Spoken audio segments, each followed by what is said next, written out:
মানে দেখো সিলেবল কাকে বলে? সিলেবল কাকে বলে? একটি শব্দের যতটুকু অংশ,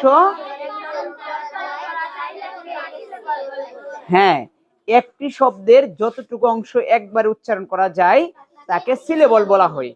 এখন এই সিলেবল শব্দের অর্থ কি? সিলেবল শব্দের অর্থ হচ্ছে শব্দাংশ, মানে একটা শব্দের যতটুকু অংশ আমরা একবার উচ্চারণ করতে পারবো সেটি হচ্ছে সিলেবল। ঠিক আছে, আমি তোমাদেরকে সংজ্ঞাটাও লিখে দিলাম। এখন এই যে দেখো আমাদের নিচে কিছু ওয়ার্ড দেওয়া আছে, আছে না? এই ওয়ার্ডগুলা দেখো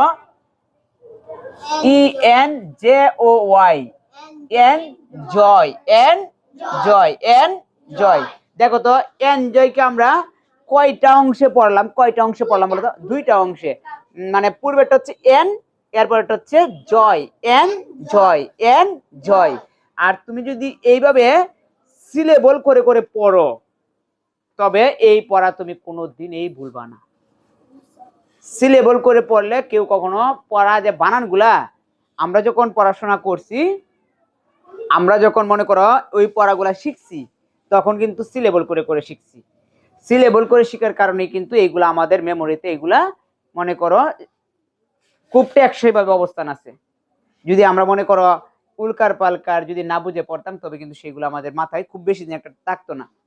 ঠিক আছে, তাইলে enjoy, fiction, famous, wonderful, wonderful. দেখো তো ভুল হবে কি?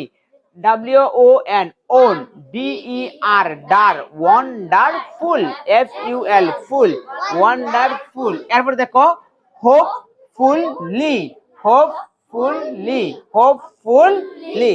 ভুল হবে যে HOPE, hope, full, FUL, full, লি, LY, লি, ফুলি, হোপফুলি, হোপফুলি। এভাবে কি বানান ভুল হবে? এভাবে বানান ভুল হবে না। এরপরে দেখো টমরো, টমরো। ভুল হবে? Tomorrow, tomorrow. এরপরে দেখো বায়োগ্রাফিস, বায়োগ্রাফিস, বায়োগ্রাফিস। আচ্ছা, এরপরে দেখো নেইবারহুড, নেইবারহুড। মানে একটা শব্দকে আমরা একবারে যতটুকু অংশ উচ্চারণ করতে পারবো সেটাকে বলা হয় সিলেবল। দেখো neighbourhood, F all, F all, F all. এরপরে দেখো টিচার, টিচার, টিচার। এরপরে দেখো বার্থডে, বার্থডে, বার্থডে।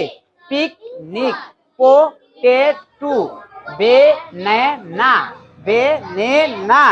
এরপরে দেখো remember, remember. Computer, today, today. এভাবে কি যদি যদি তুমি পড়ো তাহলে মিস হবে? তুমি এখন সিলেবল করা যায় কিছু শব্দ এখন তুমি নিজে খুঁজে বাহির করো তো দেখি।